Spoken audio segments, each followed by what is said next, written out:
Saat Neneng tengah bergumul dengan Marjuki, mereka tak sadar jika ada seorang warga yang mengintip kelakuan bejat mereka melalui celah-celah bambu rumahnya.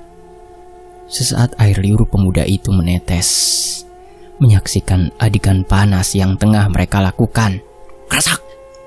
Tanpa sengaja, kakinya telah menginjak sebuah botol bekas minuman. Neneng dan Marjuki yang kala itu tengah asyik bercumbu menoleh ke arah suara tersebut. Lelaki berbadan kekar itu langsung memakai sarungnya. Begitupun Neneng. Wanita itu kembali mengambil kain berbentuk kemben yang kemudian dililitkan di tubuhnya. Merasa ketakutan, pemuda itu langsung berlari sambil berteriak, "Mereka berbuat mesum! Mereka berbuat mesum!" Teriakannya mengundang semua warga di kampung itu untuk membukakan pintu dan melihat ke arah sumber suara tersebut. Nafas pemuda itu tersengal. Ia pun berhenti tepat di depan rumah Kiai Abdul Salam. Sedangkan seluruh warga, sebagian sudah mulai berdatangan dan mengerumuninya, lalu disusul warga yang lain. "Ngomong oleh, opo maksudmu mau?" ujar seorang ibu-ibu yang diduga adalah istri dari Marjuki. "Iku mak, nang kono." Jemari tangannya menuju ke arah rumah bambu yang terletak paling ujung. "Loh, kui kan umai Neneng." Ibu itu nampak terkejut. Begitupun para warga lainnya. "Lek Marjuki mak, dengan Neneng lagi anu," ungkapnya dengan nafas yang masih ngos-ngosan. "Anu opo? Kowe iki lek ngomong sing jelas ora iso to?" ujar ibu itu dengan nada sedikit emosi. Tarmin berjongkok, kepalanya menggeleng ke kanan dan kiri. Ia masih berusaha untuk mengatur nafasnya. "Kae nang kono." Terus saja dirinya mengulang kata itu tanpa logat yang jelas arah bicaranya itu kemana. "Wes layu, ayo, dideleng dewe wae yuk," ajak salah seorang tetangganya. "Ya wes ayo, sampai kowe ngarang cerita meneh, tak citak gundulmu ya le," papar Ponirah kepada Tarmin.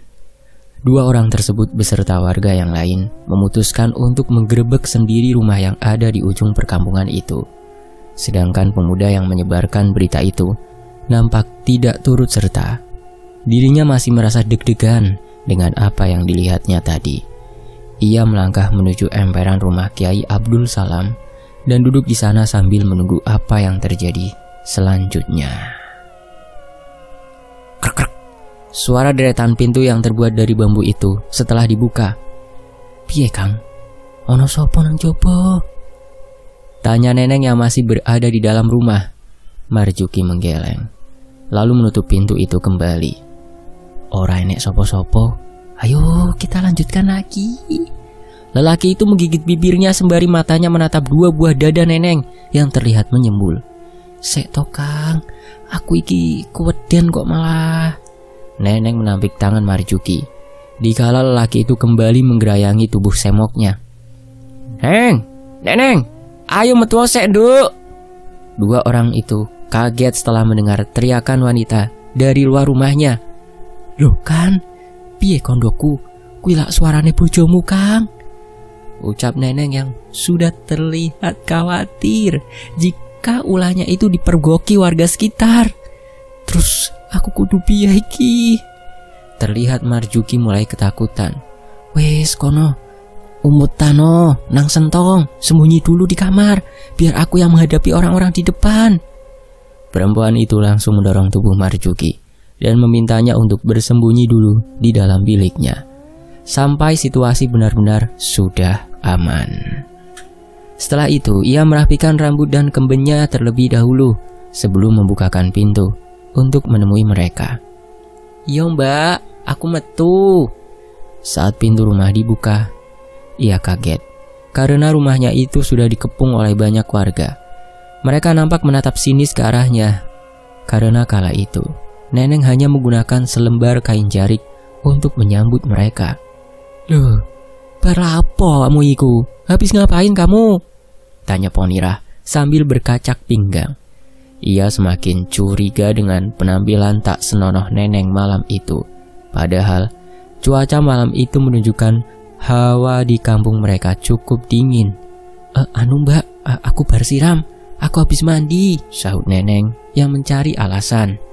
Mosok toh, adus kok wengi temen. Adus, opo bareng anu karo bojoku? Ujarnya yang nampak belum percaya dengan apa yang diucapkan Neneng padanya. Maksudnya opo toh Mbak Yu? Aku ora paham. Kelit perempuan yang masih berdiri di atas panggung rumahnya itu sambil tetap membenahi kembennya yang nampak melorot. Yu, luwih apik meneh, lek awake dhewe langsung mlebu ae. Sopo ngerti nang jero kono pancen ana bojomu? Hasut salah seorang warga itu padanya. Ponirah mengangguk, tanda mengiyakan ajakan wanita yang di sebelahnya itu. Mereka berdua lantas masuk ke rumah itu tanpa permisi. Sedangkan warga yang lain cukup menunggu di luar, menunggu aba-aba dari dalam sana. Neneng yang nampak panik langsung menyusul dua orang itu ke dalam. Ia nampak sangat ketakutan jikalau mereka berdua berhasil menemukan Marjuki di dalam kamarnya. Mbak Yu, iki ngono omahku lho, mbok yo sing sopan to. Dirinya yang mulai gelisah mencoba menghadang dua orang itu yang hendak menerobos masuk ke dalam biliknya. Wes, ayo minggir. Seorang ibu yang bernama Ponirah menampik tangan Neneng saat tangannya itu berusaha menghadang pintu kamarnya. Kamari berantakan Yu. Wes jelas iki maringanu. Sudah jelas ini pasti habis gituan. Hasut Tumini lirih ke telinga tetangganya itu. Ia tak mau melepaskan kesempatan untuk terus menyalakan api di dalam hati Ponirah. Alih-alih balas dendam karena dirinya sangat tidak menyukai kehadiran Neneng di kampungnya, karena kerap sekali memakai pakaian seksi saat keluar rumah, yang membuat para laki-laki termasuk suaminya menjadi khilaf mata. Ora ini opo-opo, wis ayo ngalih. Setelah menilik sudut ruangan itu serta memutari sekeliling rumah, mereka berdua tidak menemukan apapun di sana. Tak ada satupun lelaki yang berada di kamar itu bersamanya, seperti yang dituturkan oleh Tarmin. Saat kaki Tumini akan melangkah keluar, menyusul Ponirah yang sudah mendahuluinya, ia melihat satu kaki yang tak sengaja terlihat di balik gorden jendela kamar itu. Karena saking senangnya atau apa, dirinya langsung saja menjambak rambut tetangganya itu. Yu, kai lo yu, enek sing delek nang kono, ada yang sembunyi di sana, ungkapnya kegirangan. Aduh, rambut uang iki, seru Ponirah sambil memegangi rambut yang baru saja ditarik oleh Tumini. Mereka lalu saling pandang ke arah yang dituju. Dengan wajah memerah, langsung saja satu orang dari mereka menguak sosok misterius di balik gorden jendela itu. Dan benar saja, suaminya yang bernama Marjuki memang tengah bersembunyi di sana. Hal yang tak terduga lagi, lelaki itu hanya memakai sarung untuk menutupi kejantanannya itu. Ancane kowe iki mata keranjang, kakean pola. Ponirah langsung mengempaskan beberapa pukulan ke tubuh Marjuki. Kurangnya aku ki opo to pae? Opo kuyanganku iki saya kurang? Kurang apa aku ini pak? Ucapnya dengan nada ketus sambil meliuk-liukan badannya, menirukan gaya Neneng yang centil saat bergoyang di atas ranjang. Wes, ayo seret ae pesina iki metu. Ayo seret saja pesina ini keluar. Tumini langsung menarik tangan Neneng dan mengajaknya keluar rumah untuk memberikan kesaksian kepada warga setempat. Sedangkan Ponirah, dirinya menyusul dari belakang sambil menjewer telinga suaminya. Sorak-sorai warga yang meneriaki mereka saat pasangan mesum itu telah digelandang keluar. Dengan kejadian seperti ini, kampung kita sudah tercemari, seru seorang lelaki berteriak lantang ke arah mereka. Padahal dulunya, dirinya juga sangat kepincut dengan pesona kemolekan tubuh Neneng. Lalu, para pria yang lainnya memilih untuk mundur dan bersembunyi di balik ketiak istrinya masing-masing. Walaupun mata mereka yang jelalatan itu tak bisa dibohongi, meski tubuhnya bersembunyi, namun netranya tetap menatap tubuh seksi Neneng yang hanya berbalutkan kemben. Anjane wedoan gatel, memang perempuan gatel, pantasnya kamu ini diginikan ya. Para warga yang lain langsung meraupi wajah Neneng menggunakan tanah yang sudah dibasahi dengan air. Bagaimana jika wajahnya sudah kotor seperti ini? Apa semua masih tergila-gila dengan perempuan jalang satu ini? Tumini berteriak lantang yang sesungguhnya. Ucapan itu ditujukan kepada para pria hidung belang yang ada di sana, termasuk juga suaminya. Wes, ayo Langsung diarawai. Ayo kita arak saja. Atau perlu kita binasakan saja perempuan ini? Celetuk Ponira yang masih dalam keadaan emosi karena memergoki suaminya yang selingkuh dengan wanita bersama neneng itu. Tarmin, pemuda yang memberikan informasi tadi, tiba-tiba muncul di keramaian itu bersama Ustadz Abdul Salam dan juga Darmoko, suami dari Minul yang pernah tempo lalu dirayu oleh neneng. Namun beda dengan yang lainnya, Darmoko merupakan tipe suami yang sangat setia kepada istrinya, walaupun pernikahannya dengan Minul tidak berdasarkan rasa cinta, melainkan karena dijodohkan oleh orang tuanya. Jangan main hakim sendiri, Bu-ibu. Ini kan bisa dimusyawarahkan dulu secara baik-baik, ujar Darmoko yang mencoba melerai suasana yang nampak sudah membara di sana. Alah, ora usah jaim kowe, Dar. Sok-sokan belani sing wis jelas-jelas salah. Opo kowe yo pengen ngrasakno tubuh si pelacur iki? Sentak Tumini sambil menjendulkan kepala neneng berulang kali. Astagfirullah, bagaimana ini Ustadz? Darmoko hanya mengelus dada, kemudian meminta saran kepada sesepuh desa yang berdiri di sebelahnya itu. Tenang para warga, tolong jangan main hakim sendiri. Wanita ini juga punya perasaan. Beliau memajukan langkahnya beberapa jengkal, mencoba menenangkan hiruk pikuknya suasana yang sudah kacau. Wes ayo, ora usah gatel liane, langsung usir wanita liar iki dari kampung kita. Bagaimana? Teriak Tumini lantang. Setuju, sahutan dari warga yang nampak mengiyakan ajakan Tumini. Mereka semua lalu mengarak neneng ke jalanan dan dengan sengaja mendorong tubuh Ustadz Abdul Salam hingga tersungkur. Darmoko yang melihat kejadian itu langsung bergegas untuk menolong beliau. Sungguh keterlaluan memang mereka, ucapnya dengan menggelengkan kepala. Bakar, bakar, diusir pun itu masih belum cukup, ucap satu lelaki yang bersembunyi di belakang tubuh istrinya itu. Mendengar teriakan tersebut, Ponira dan Tumini bergerak cepat, mengambil sebuah obor yang sudah disulut dengan api yang membara. Langsung wae Tum, kesuwen, ucap Ponira. Dua orang itu saling pandang, kemudian mengangguk, dan tanpa takut langsung melemparkan obor di tangannya itu ke arah neneng. Alhasil, tubuh wanita pezina itu langsung tersulut oleh panasnya api. Ah, panas! Kalian semua keji, biadab. Aku mengutuk desa ini. Setiap malam akan kubuat kalian semua merasakan apa yang aku rasakan. Arwahku akan terus bergentayangan dan meneror kampung ini. Suara teriakan pilu neneng yang kemudian menjadi sumpah serapah dan mengutuk seluruh penghuni kampung tersebut yang sudah dengan sengaja menghakimi dirinya. Ucapan yang keluar dari mulut neneng seakan membuat mereka begidik ngeri. Lain halnya dengan tindakan yang sudah mereka perbuat pada wanita itu dengan berani.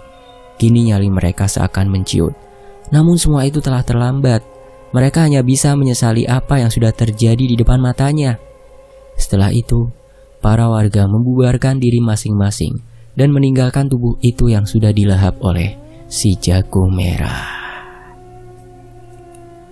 Tak lama, Darmoko dan Ustadz Abdul Salam datang. Kemudian mereka langsung mengambil air dan menyiramkannya ke arah kobaran api yang ada di depannya itu. Setelah percikan api mati, terlihat tubuh gosong neneng yang hampir semuanya melepuh. Sayangnya, nyawa neneng sudah tak bisa diselamatkan, dan wanita itu tewas secara mengenaskan di tangan warga kampung. Darmoko lalu berniat menguburkan jenazah yang hampir menjadi arang itu dengan layak melalui bantuan dari istrinya, Minul.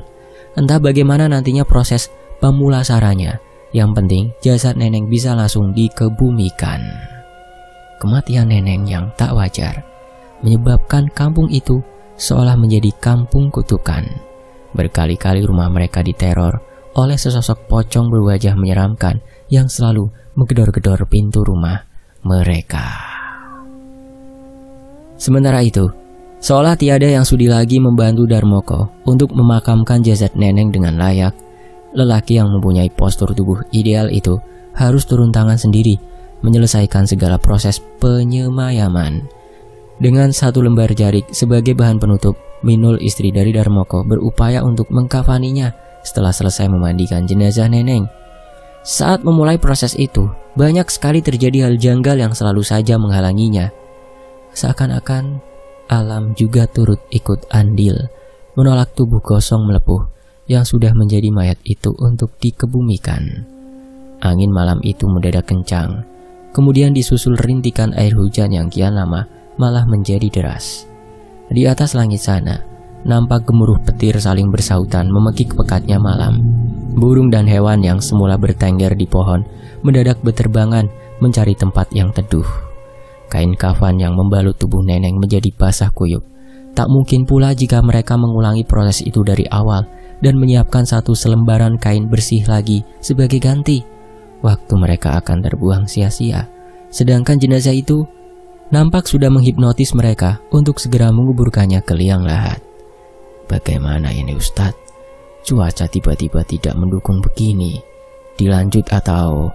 Ujar Darmoko yang meminta pendapat kepada sesepuh kampung itu. Agaknya dirinya mulai pasrah dengan situasi yang terjadi pada malam itu. Monggo, dilanjut saja, tidak apa-apa. Ustadz Abdul Salam tetap memberikan perintah agar jasad itu segera mungkin untuk dikebumikan. Suami dari Minul lalu mengangguk. Dengan bantuan dari istrinya, perlahan ia menyuruhnya agar menggulingkan jasad itu ke liang lahat yang nantinya tubuhnya itu akan ditangkap oleh dirinya dan juga Pak Ustadz. Namun saat hendak mengangkat kepalanya, tiba-tiba saja seekor kucing garong hitam melompat begitu saja dari arah depannya melewati Minul dan juga jasad si Neneng. Wanita berkerudung itu pun terkejut. Raut wajah beserta bajunya telah basah kuyup karena guyuran air hujan. Ditambah lagi, kini jantungnya semakin berdegup setelah melihat binatang itu dengan tak sengaja melompatinya. Mas, aku takut. Kata ibu, kalau mayatnya diloncati kucing, itu pertanda bahwa jenazahnya akan hidup kembali.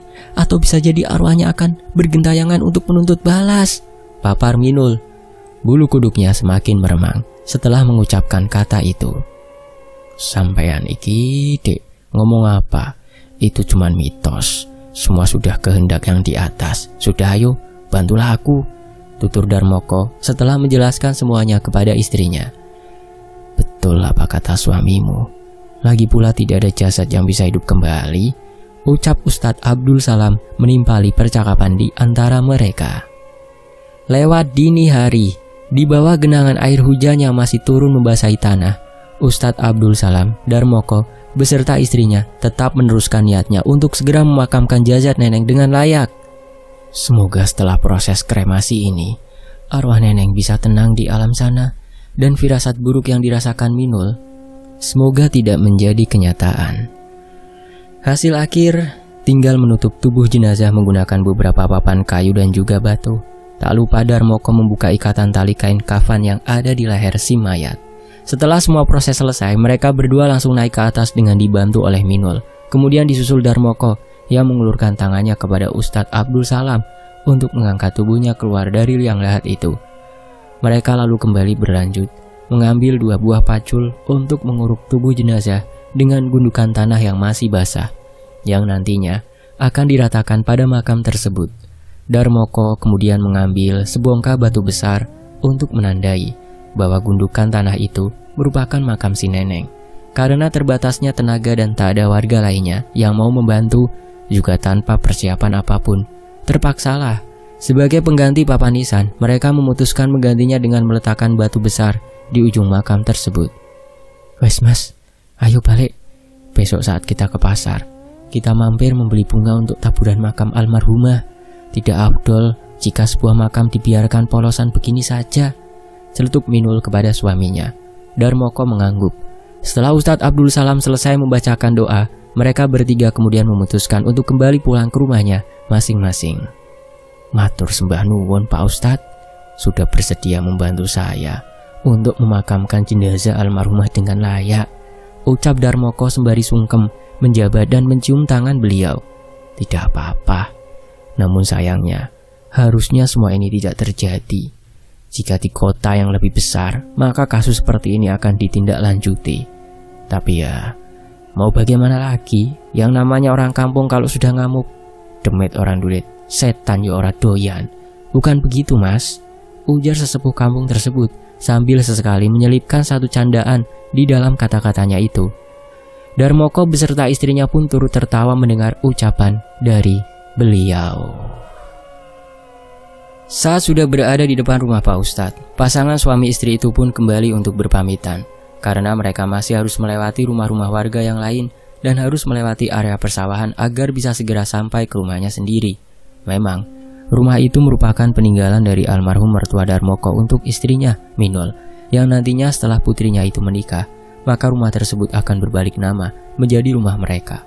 Selain itu, orang tua Minul juga meninggalkan beberapa petak sawah yang cukup luas, yang sebelum kepergian keduanya, mereka telah berpesan bahwa sawah tersebut akan kembali digarap oleh menantu beserta anak semata wayangnya.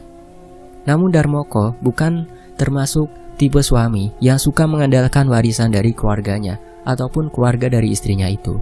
Dirinya lebih memilih untuk berusaha mandiri dan bekerja keras sendiri demi untuk menafkahi keluarga kecilnya dengan menggeluti sebuah pekerjaan menjadi pedagang sayur keliling di kampungnya itu. Terkadang, warga memandangnya dengan sebelah mata dan menganggap bahwa dirinya itu hanya numpang hidup dengan mengandalkan harta warisan saja. Namun semua gunjingan itu tidak membuat Darmoko berkecil hati, apalagi berniat untuk membalas setiap hinaan dan cacian pedas yang selalu mereka lontarkan terhadap keluarganya. 2 pekan lalu, dirinya baru saja mendapatkan kabar gembira bahwa istrinya saat itu tengah dalam keadaan hamil. Setelah berhari-hari istrinya itu merasa mual dan memutuskan untuk mogok makan. Hal itu membuat Darmoko sangat mengkhawatirkan keadaannya, apalagi saat kepikiran sesuatu. Dirinya malah tidak bisa fokus serius dalam pekerjaan. Ia lantas membawa Minul untuk mengunjungi puskesmas yang ada di kampungnya itu untuk memeriksakan keadaannya, walau jaraknya bisa dibilang cukup jauh dari rumah mereka.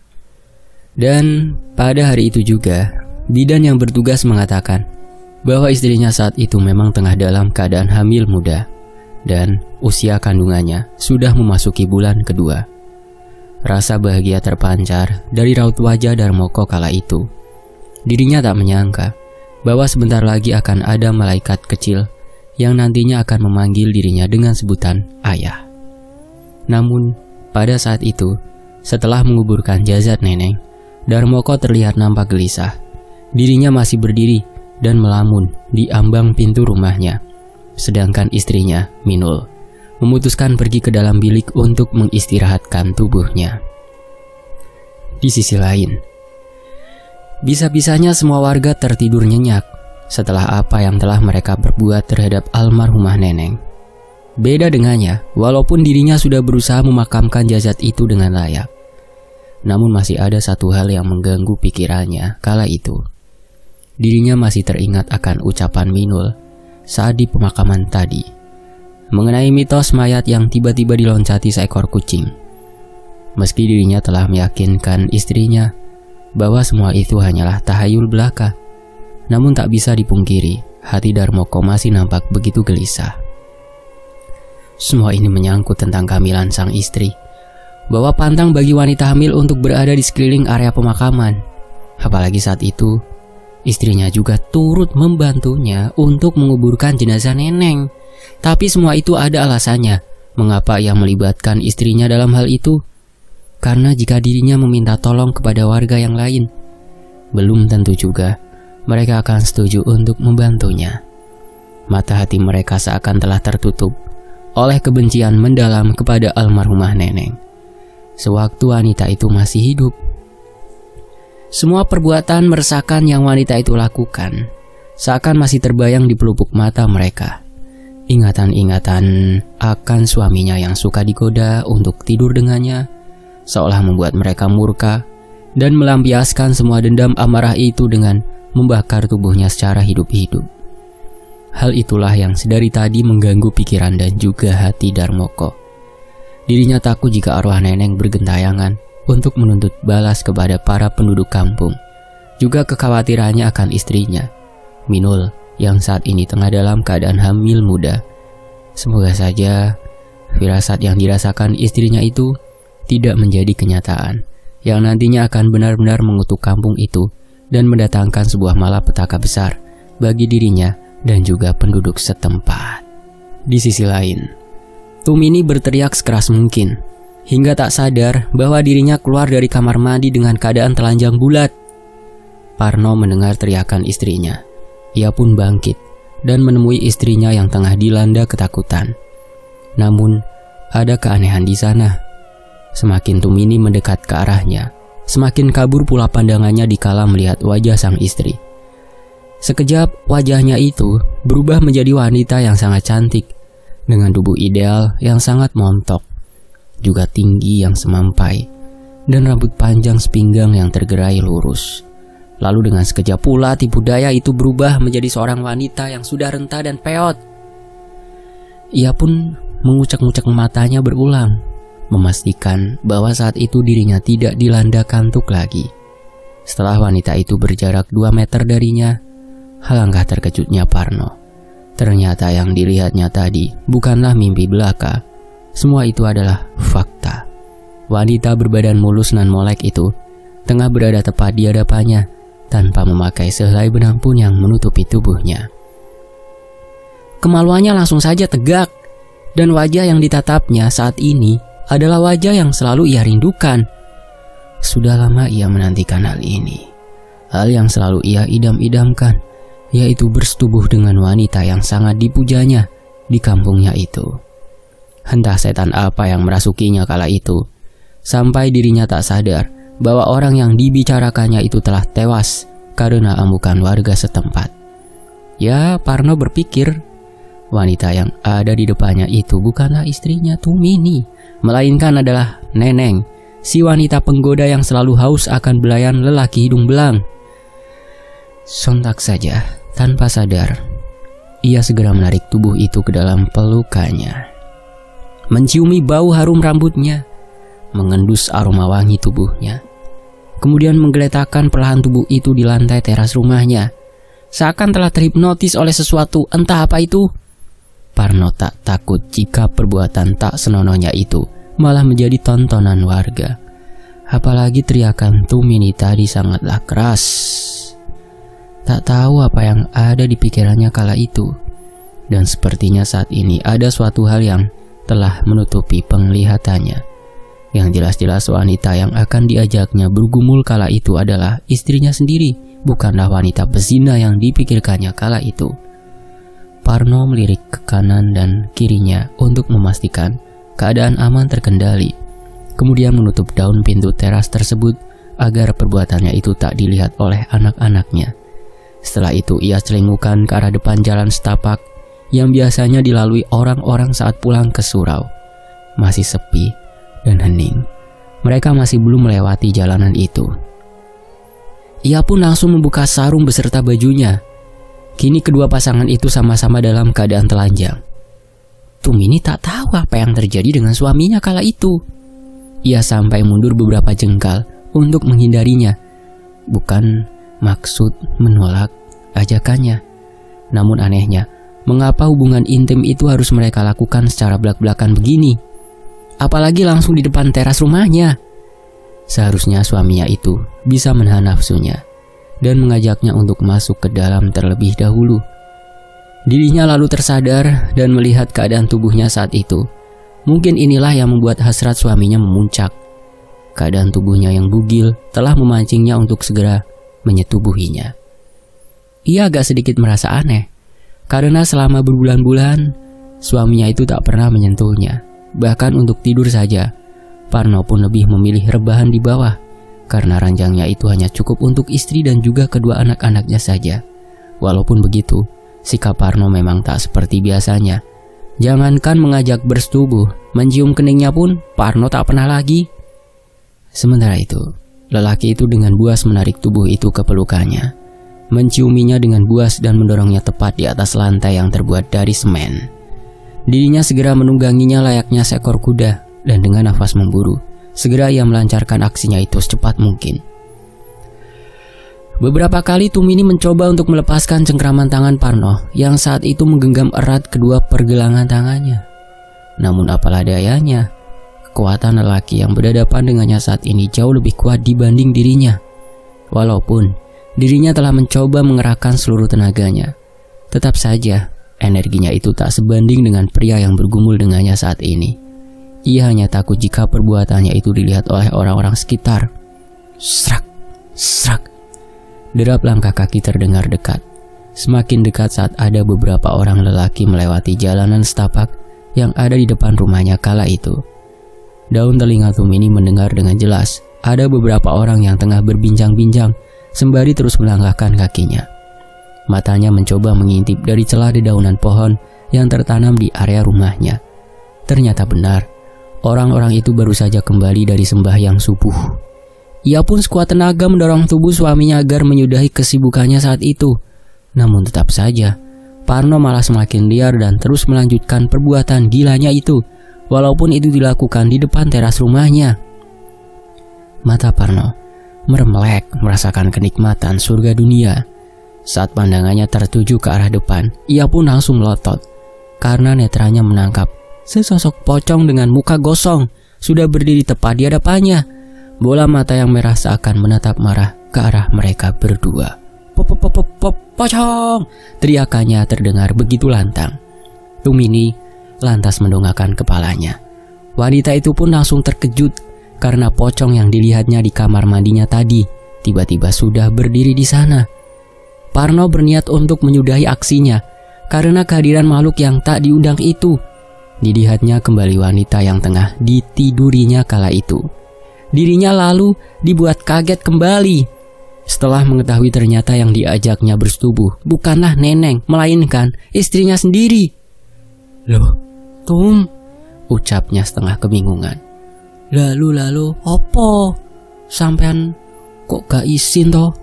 Sudah tak peringatkan jangan lakukan di sini, tapi sampean malah begudul sakarpe dhewe. Oceh istrinya. Ketika hendak bangkit, Parno malah dibuat panik karena alat kelaminnya tiba-tiba tidak bisa dicabut. Sudah seluruh tenaga ia kerahkan, namun semakin ditarik bukannya malah lepas. Kelaminnya itu malah semakin sakit. Aduh. Tumini pun turut merintih kesakitan. Lalu tiba-tiba saja linggis yang ada di teras rumah mereka bergerak sendiri seperti tengah ada yang menggerakkan.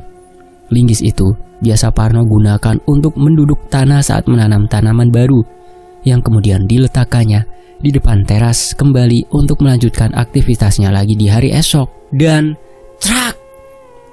Kini linggis itu tertancap di antara tubuh mereka berdua. Darah segar pun tumpah kemana-mana membanjiri sekitaran teras. Sebelum menemui ajalnya, mereka sempat melihat kembali sosok menyeramkan yang baru saja mereka lihat. Dan benar saja, pocong itu tengah menyeringai dan memperlihatkan giginya yang runcing, seakan turut puas menyaksikan kematian mereka berdua. Setelah itu, sosok yang mengenakan kain kafan lusuh itu pun menghilang, dibarengi kepulan asap putih yang memutar. Ketakutan Minol pun akhirnya terjadi. Belum genap 1 hari setelah kematiannya, kini arwah Neneng telah datang untuk menuntut balas kepada orang-orang yang dengan sengaja menghakiminya tanpa ampun. 1 hari, 2 korban sekaligus. Parno dan Tumini tewas secara mengenaskan, alias mati gancet karena tipu daya sosok itu yang telah menutup pandangan Parno. Sehingga lelaki itu tak sadar sudah terbawa pengaruhnya dan melupakan dengan sekejap bahwa wanita yang dipikirkannya kala itu sudah meninggal karena dibakar. Sementara itu, sebentar, ada yang dengar orang teriak tidak tadi? Tanya para pemuda yang tengah berbisik lirih dengan temannya kala itu. Iya dengar. Sepertinya suaranya dari rumah Mbok Tumi ini. Mereka pun kemudian saling pandang, lalu meneriaki yang lainnya untuk memastikan apakah yang terjadi sebenarnya di rumah itu. Takut jika tiba-tiba saja ada maling yang masuk di perkampungan nan kecil itu. Semuanya pun menjadi berkumpul.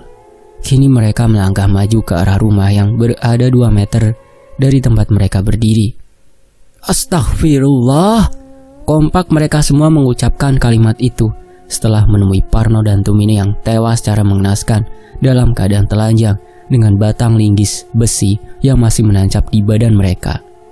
Di antara pemuda itu bergidik ngeri menyaksikan kejadian itu. Sebagian dari mereka sempat berpikir bahwa kutukan Neneng pada kampung mereka telah menjadi kenyataan hingga menjatuhkan korban. Mereka takut akan ada korban berikutnya setelah ini. Apalagi Mereka semua juga turut mengolok-olok Neneng dan memprovokasi yang lainnya agar mengusirnya pergi dari kampung itu. Akhirnya semua warga pun mulai berkumpul.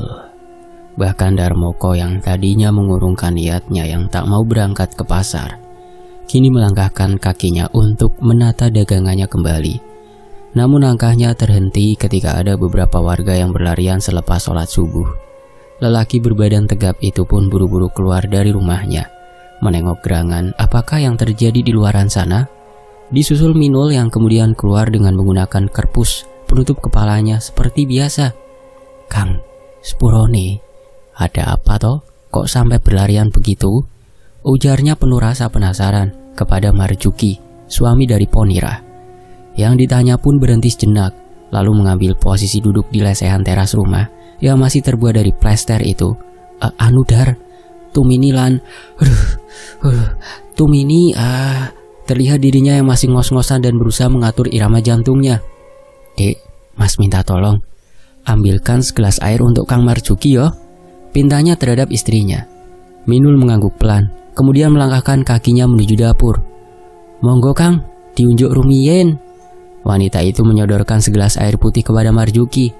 "Suwonyu," balasnya, kemudian meneguk dengan cepat air yang ada di gelas tersebut hingga habis tak tersisa. Setelah tenang, Marjuki pun melanjutkan pertanyaan yang baru saja dilontarkan Darmoko padanya. "Awakmu mosok gak ngerti Dar? Tumini dan suaminya tewas mengenaskan di rumahnya," paparnya dengan mata agak melotot. "Innalillahi, astagfirullah. Kapan Kang?" tanya Darmoko. "Baru saja Dar, selepas sembahyang subuh. Iki aku arep mrono, mau nyusul para warga yang lain. Kalau kamu tak ada halangan, ayo ikut aku.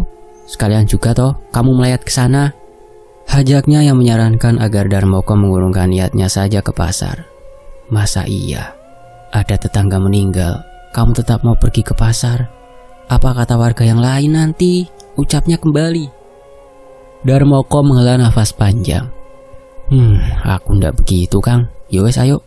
Dek, kamu ikut tidak? Kalau ikut sekalian ayo bareng sama Mas." Setelah menimpali kalimat Marjuki, Darmoko berniat untuk mengajak istrinya pergi bersamanya untuk melayat. Dek, tapi ndak usah lah, kan kamu lagi hamil. Aku takut kandunganmu nanti malah kenapa-napa," tambahnya. "Opo? Bojomu meteng?" tanya Marjuki yang nampak kaget, karena selama ini dirinya melihat tidak ada tanda-tanda kehamilan yang ada pada tubuh si Minul. "Iyo Kang, baru saja kandungannya akan masuk bulan ketiga," sahut Darmoko. Wele, hamil muda toh ternyata. Pantes perutnya belum kelihatan." "Kalau begitu selamat Yodar, aku turut senang mendengarnya," ucap Marjuki yang langsung saja memeluk Darmoko setelah mendengar kabar bahagia itu. "Ya sudah, aku dan Kang Marjuki mau ke rumah almarhum dulu. Kamu di rumah wae yo, ndak usah ikut. Kalau takut tutup saja pintunya dan tunggu di dalam sampai aku pulang," pesannya kepada Minul. "Mas, tunggu, aku juga mau ke sana. Mau seorang oleh toh, kan niatnya baik, mau sekalian melayat. Masa tetangga meninggal aku hanya diam saja di rumah," rengek Minul kepada suaminya. "Yo wes lah Dar, ora opo-opo, yen mung sekalian tak sia. Lagi pula ndak ada ceritanya orang mati bisa mencelakai janin yang ada di dalam rahim istrimu itu," seru Marjuki kepada Darmoko agar memperbolehkan istrinya untuk ikut bersamanya. Tapi Kang, Darmoko nampaknya masih takut untuk mengizinkan istrinya pergi melayat. Ketakutannya bukan apa-apa, melainkan sudah tradisi bagi orang-orang berdarah Jawa agar tidak melanggar pantangan-pantangan atau petuah yang disampaikan oleh para nenek moyangnya dulu atau para leluhur. Minul lalu memegang tangan Darmoko. "Kang, insya Allah aku tidak apa-apa. Lagi pula niatku kan baik, hanya untuk melayat saja," ujar istrinya itu yang mencoba meyakinkan suaminya kembali. Darmoko akhirnya mengangguk. Ketiga warga desa Mojo Asem itu pun akhirnya pergi takziah ke rumah Tumini beserta suaminya. Sampai di sana, ternyata sudah banyak warga yang mengerumuni dua jasad tanpa busana tersebut, Sebagian hanya memandang dan bergidik ngeri dengan kejadian tragis yang menimpa almarhum dan almarhumah. Satu batang linggis berukuran besar dan panjang masih tetap menancap pada tubuh tak bernyawa itu. Dan sampai akhirnya kedatangan Darmoko beserta Marzuki lah yang malah memberanikan diri untuk melepas batang linggis itu dari tubuh si Jazat. Namun dua tubuh yang beda kelamin itu masih sulit untuk dipisahkan karena kematian ganjat yang menimpa mereka. Sebagian dari mereka mulai berbisik dan mengatakan perkataan yang seharusnya tidak mereka katakan di depan anak-anak Kumini. Mereka menyebut itu adalah karma karena melakukan perbuatan tak senonoh itu di depan rumahnya. Apalagi adegan tak pantas itu mereka lakukan menjelang sholat subuh yang tanpa mereka sadari satu kejadian demi kejadian mulai meneror kampung mereka. Perbuatan mereka yang menghakimi Neneng dengan sepihak semakin membuat arwahnya murka dan ingin menuntut balas atas kematian tak wajar yang menimpanya. Apalagi mereka sudah berani koar-koar dan terang-terangan untuk membakarnya hidup-hidup sewaktu almarhumah masih ada di dunia ini. Bahkan beberapa suami dari mereka pun yang dulunya turut ambil andil dalam menikmati kemolekan tubuhnya justru malah memprovokasi istrinya masing-masing agar berbuat hal yang seharusnya tak mereka lakukan pada waktu itu. Namun semua itu sudah tak ada artinya lagi. Kini warga Mojo Asem harus menerima sumpah serapah yang dilontarkan Neneng yang pada dasarnya semakin membuat keadaan kampung ini menjadi kampung terkutuk atau bisa disebut dengan kampung mati. Bersambung. Nantikan Pocong Neneng bagian kedua di Tony FS. Demikianlah sebuah kisah dari Naila Nur Fajria. Teman-teman juga bisa mampir ke akun Vizo atau akun KBM-nya beliau ya. Nanti linknya saya sertakan di deskripsi. Dan saya undur diri. Wassalamualaikum, semoga terhibur. Mohon maaf kalau ada salah kata ya. Dan tentunya bisa mengambil hikmah dari kisah ini. Sampai jumpa di bagian berikutnya.